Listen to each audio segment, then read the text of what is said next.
All right, folks, Malzberg panel time, and joining us on said panel today, Jane Velez-Mitchell, founder of JaneUnchained.com, author of the New York Times bestseller Exposed, The Secret Life of Jodi, Arias, and Noelle Nikpour. I always do that.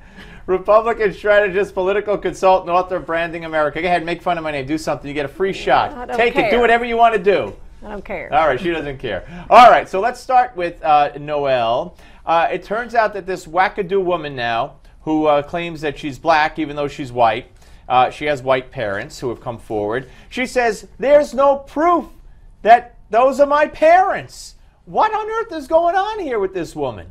Oh gosh, this has been a continual joke. It's been a media circus. Look, she lied, and it's not. The discussion has gone from a lie to, you know, her having the right to parade around as a said black person. It's just, it's really sad. We need to get back to the basis of what this is about. Not the sex tape, not her divorces, not really her. The deal is she's got a problem, and she lied. While she identifies with the black culture, that is super cool. That's really cool. But the fact that she's been living a lie and been claiming something, that's not cool. And we need to really focus on the lie and not taking it to another path. Jane? Well, first, do no harm. She's trying to help the African-American community with friends like this. Who needs enemies? She sued, historically back, Howard University with a whole nonsensical suit. This woman loves to sue. And now, you know, she had this ugly divorce with her African-American husband and has accused him of all sorts of horrific things. She has a history of lying. But here's the thing. There is a kernel of substance in what she's saying. She's the worst vehicle, the worst person to be sending this message. But we have to get beyond this obsession with race in America. We are all members of the human race. And I think that she is culturally symptomatic of sort of a backlash against people being put in these boxes. We live in an increasingly multi-ethnic, multicultural society where people's backgrounds, racial and ethnic, are increasingly complex. And yet we're asked to put our entire identities into 4 boxes. And there's something inherently wrong with that. She's a manifestation of the discontent with that, but just a terrible manifestation. But I think, Noelle, I don't know that she's a manifestation, which would kind of say a victim of some sort, or I mean, we all have to live by those boxes and check the boxes, and we all don't walk around saying, you know, I'm this or I'm that when we're not. We don't all lie consciously about who we are. Well, for identification too. I mean, if you, let's just say, you know, you were kidnapped or something, you were missing or something, you have to have some sort of a point to go by to describe who you are or who they're looking for or something. You really, you can't say, well, let me challenge that respectfully. You know, I'm Puerto Rican and Irish, and I'm constantly asked to put my entire complex identity into one of 4 boxes, and it really doesn't fit. And I think millions of Americans identify with that quandary. And you know what? If you want to describe me, you could say I have brown eyes and brown hair. You don't have to describe me as a Hispanic because that's not a race anyway. You want to say Spanish speaking, that's fine. But I think that there is this absolute compartmentalization of human beings. We're far too complex and multifaceted to be stuck in a tiny little box. Well, most of us know what we are, and we're able to acknowledge it and live by that. But well, it's easy if, for example, you're German and English.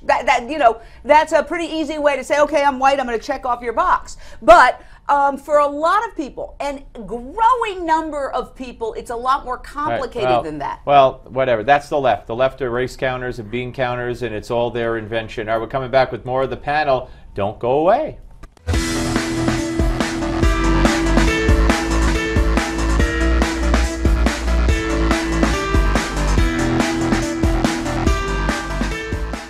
All right, ladies and gentlemen, welcome back. Jane Velez-Mitchell and Noelle Nikpour are on the panel. You know, there's a problem going on around the country if you are male and you attend college and you have sexual relations with a woman on campus, around campus. And let's say, I don't know, how long was this? 21 months later, or 21 months after an incident, the woman says, you know what? I think I was raped that night, or I was I'm sorry I had sex with that guy 21 months later. your life could be ruined as a male. Not from the cops, not from hard evidence, not from a trial, but from a college tribunal, which just about now open and shuts the case by saying, okay, you're guilty, the woman is right, get the hell out of here, and your life is ruined.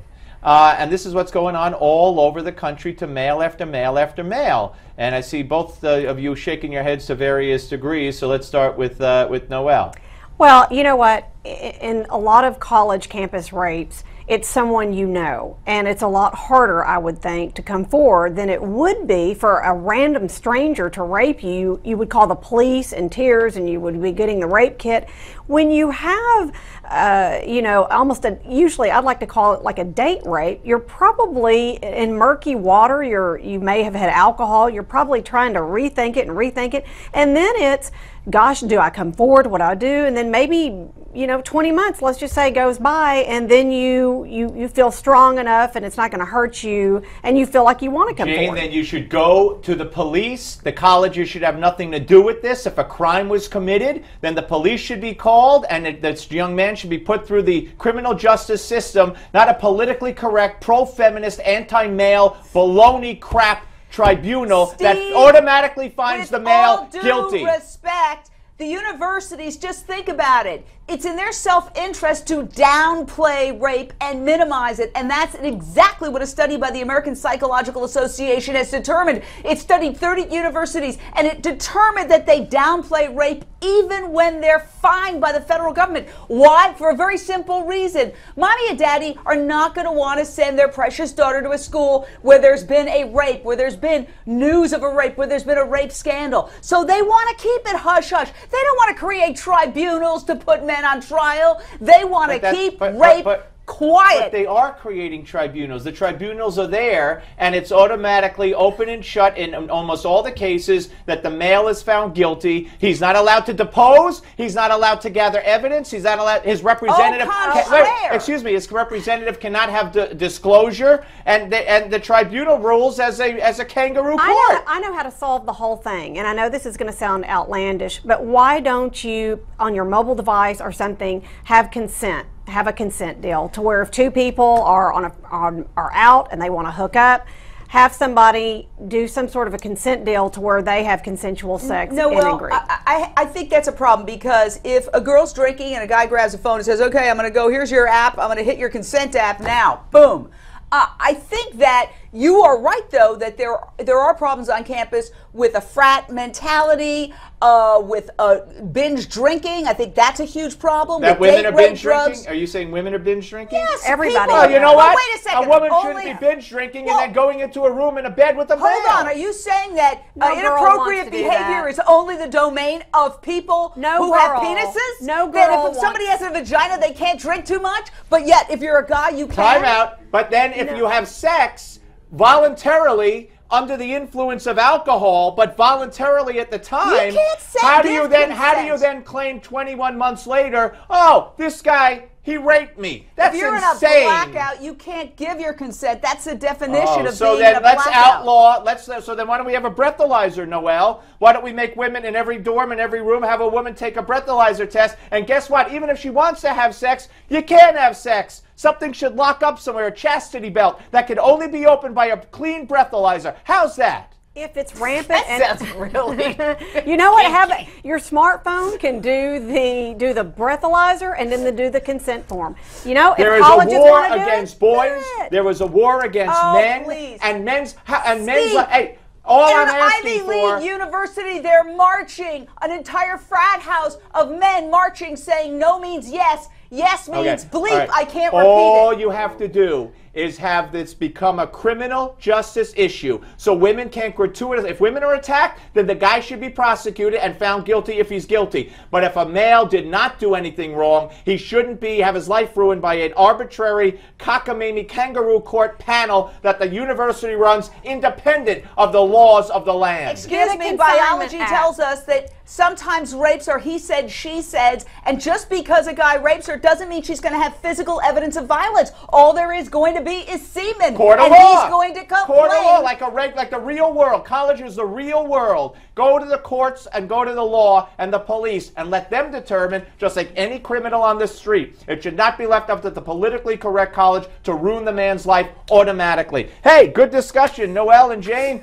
We're coming back. Don't go away.